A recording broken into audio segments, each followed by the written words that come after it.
कधीच नाही चुकणार तुमचे फेवरेट टीव्ही शोज झी5 सोबत, तेही एकदम फ्री। इंद्राणी, तुम्ही तुमच्या रूम मध्ये जाऊन आराम करा। मला असं वाटतं ना, काही दिवस एकटं नको सोडायला। येतं की काही दिवसांकरता तू त्यांच्या रूम मध्ये शिफ्ट होशील का? हो हो चालेल ना। आणि मी पण आहेच ना, आम्ही दोघे त्यांची मस्त काळजी घे, तुम्ही टेन्शन घेऊ नका। नको, उगाच कशाला, मी तुम्हाला अडचण होईल ना। इंद्राणी ताई, अहो काय बोलताय, कसली अडचण? उलट मी तर म्हणते आपण तिघे मिळून ना खूप गप्पा मारूया। 7 वर्ष काय काय घडलं ना, मी सगळं सांगेन तुम्हाला।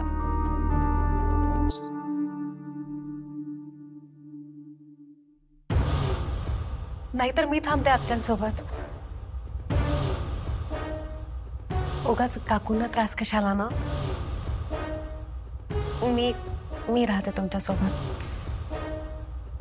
नेत्रा, अगं त्रास कसला त्यात? नेत्रा, या उलट तूच बिझी असतेस दिवसभर, म्हणजे घरच्यांचं करायचं, दोघींचं करायचं, त्यांना शाळेत आणायचं, सोडायचं, डबे बघायचे, अभ्यास घ्यायचा, किती व्यस्त असतेस तू। त्यापेक्षा आम्हीच यांच्याकडे लक्ष देतो।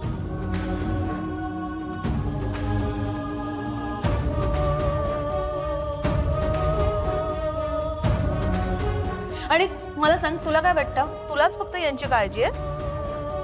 ह्यात फक्त काय तुझ्याच आत्या आहेत? आम्हाला सुद्धा यांची काळजी आहे। ह्या माझ्या लाडक्या ताई आहेत। आणि माझ्या आत्या सासू माझे। चला आराम करा।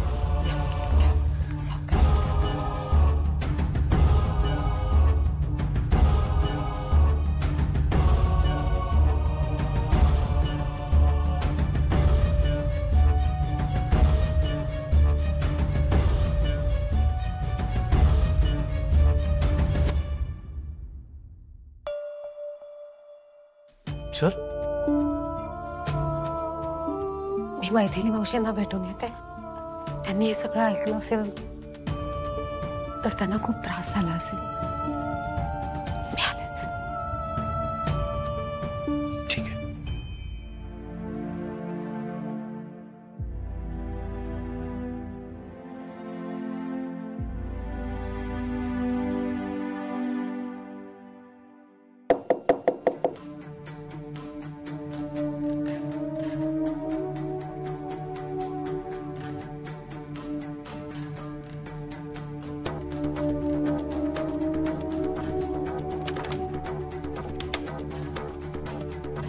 मावशी, मावशी, मला खूप भीती वाटते। मावशी, तुम्ही आधी शांत व्हा। इंद्राणी आत्याने तुम्हाला बघितलं तर त्या काय बोलतील, कशा वागतील याची भीती वाटणं साहजिक आहे, पण तुम्ही शांत व्हा ना। मला हे घर सोडून निघून जायला हवं। नाही मावशी, खरंच सांगते प्लीज, तुला कळतंय का? त्यांना जेव्हा कळेल तेव्हा त्या किती चिडतील, आणि मी त्यांच्या समोर आल्यानंतर काय काय काय भयानक घडू शकतं याची कल्पना आहे का तुला? तुम्ही नका ना असं काहीतरी विचार करू। नाहीतर मी खरंच सांगते अगं, मला सांगा, कधी ना कधी हा दिवस उजाडणारच होता ना। तुम्ही बोलताय ते अगदी योग्य आहे। कदाचित इंद्राणी आत्या चिडतील, पण आपण त्यांना समजावूया।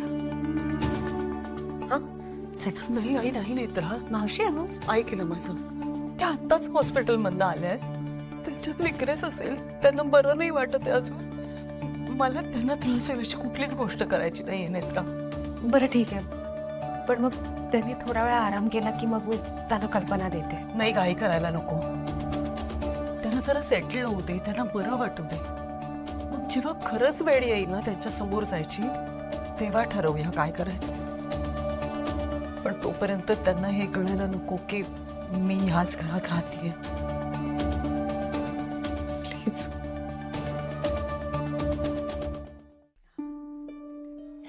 काकू, पाणी आहे आत्यांसाठी, आणि यात औषधं आहेत, रिपोर्ट सुद्धा आहेत। पाणी तिथे ठेव। बरं इंद्राणी ताई, तुम्ही आता आराम करा, आम्ही जरा किचन मध्ये जातो, जेवणाची वेळ झाली ना। तुम्हाला पण भूक लागली असेल। मी जरा डॉक्टरनी काय पथ्य पाणी सांगितलं त्या बाबांना विचारतो, हां, आणि अजून काय औषधं आणायची का ते विचारतो। मी आलोच आत्या। आम्ही पण जेवणाची तयारी करते. येते. हा,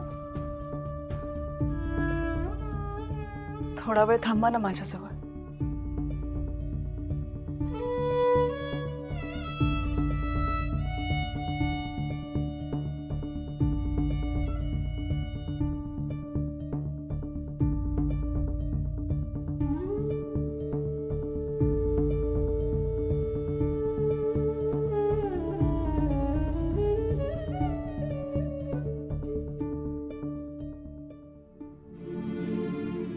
बरं झालं तू पण आलीस. इथे बसा ना माझ्याजवळ, बोला माझ्याशी.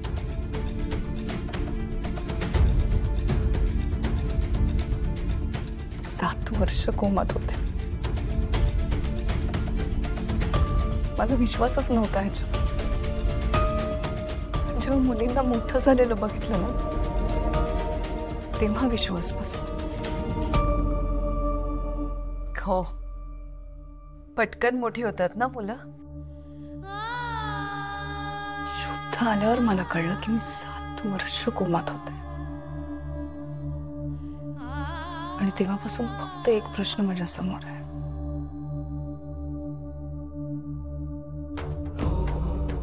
शतग्रीवचं काय झालं?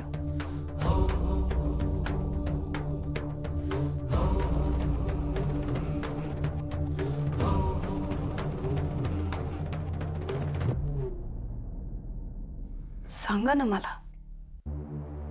काय झालं शतग्रीवचं?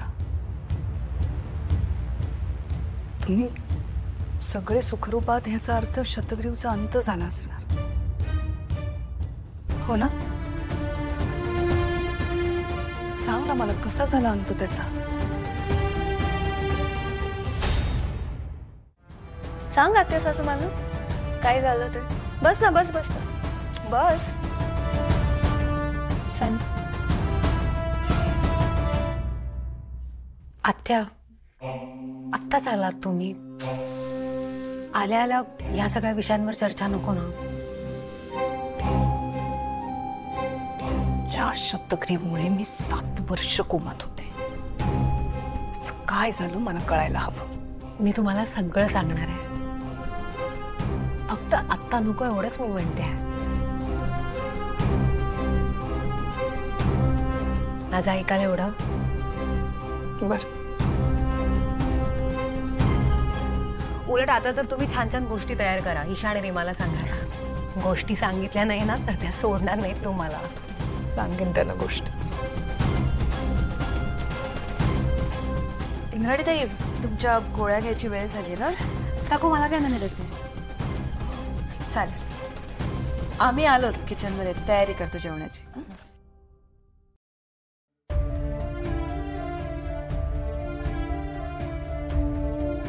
नक्की काही त्रास होत नाहीये? नाही, अजून मी तशीच दिसतेस तू. तोच प्रसन्न चेहरा. झी5 ॲप डाउनलोड करा आणि पहा सर्व एपिसोड्स एकदम फ्री.